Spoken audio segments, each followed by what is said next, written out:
My single family rental real estate didn't pay me just in one way, it paid me in 7.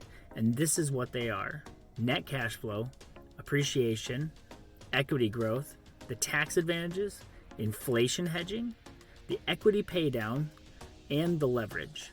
And this is the description of all of those and what they mean. So the net cash flow, that's basically like what everybody knows. How much money did I put in my pocket after all the expenses were paid at the end of the month? And boom, so that's $300, $400, $500, $700 a month. That's great. The second thing is appreciation. And so if the market goes up, if all the value of the market and the property values go up in the area, that means the value of your property goes up. Now, it's always not guaranteed, but a lot of times that's the way it goes. And I made a lot of money through appreciation. Equity growth is the money I make when I remodel these properties after I purchase them. So what that means is if you purchase a property for $75,000 and then you put about $25,000 worth of labor and materials into it to make it really nice, then the property after you get done is worth about $130,000. You've made $30,000 in equity growth.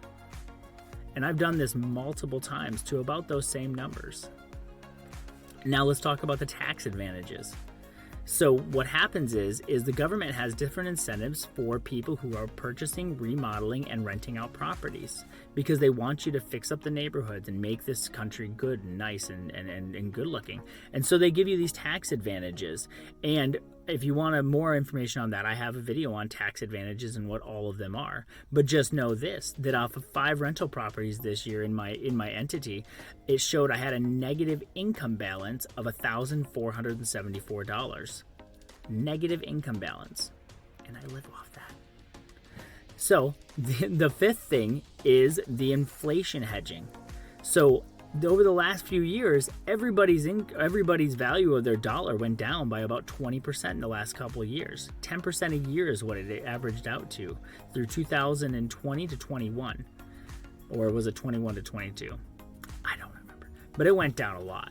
And so that means if you could have bought a candy bar with $1 before, you ain't buying it with $1 now. But every dollar that I had in my real estate actually appreciated over those periods of time by a good bit. I made about 10-15% more in the value of my properties through appreciation. Your dollar went down, my assets went up. So the fifth thing that we're going to talk about is the loan pay down. So every time I bring in that income and I have my expenses that I pay out, one of those is my mortgage. But my mortgage has the principal pay down portion of it. So every time they hand me money, my renters, I put it towards the mortgage, it pays down my principal. And so I have about $1,000 to $1,500 a year per house that I pay down that principal balance and gain more equity in that property. So all of this actually culminates together towards my sixth thing, or my seventh thing, which is actually the leverage that I gain when I own these properties. And the leverage that I gain multiplies my capabilities of buying more property and earning more income through these 7 means of income. And it works like this.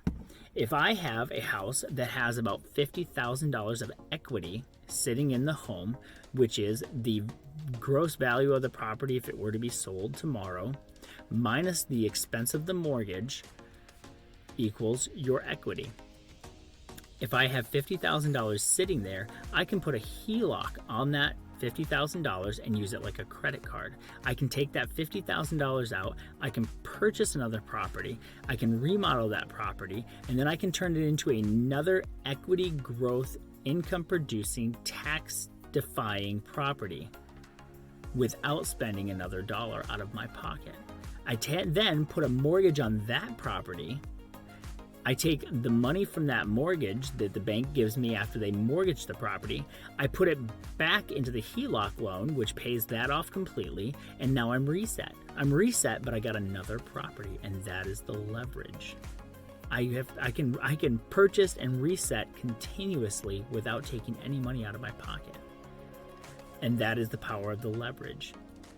The other portion of the leverage is our partnerships. So what this means is once you've done so many of these real estate properties, people start noticing, and people notice you're good at it and you're safe and you're productive and how much income you make off these properties, and doors start opening up and they want to give you money to purchase more real estate. And so I don't know if you've noticed, but these 7 streams of income open up a world of compounding effect, and people hand you money in order to purchase more real estate, in order to take a percentage of that real estate and give them a percentage of that real estate to create more 7 streams of income, and boomed over and over and over. And that is the 7 streams of single family real estate, rental real estate income.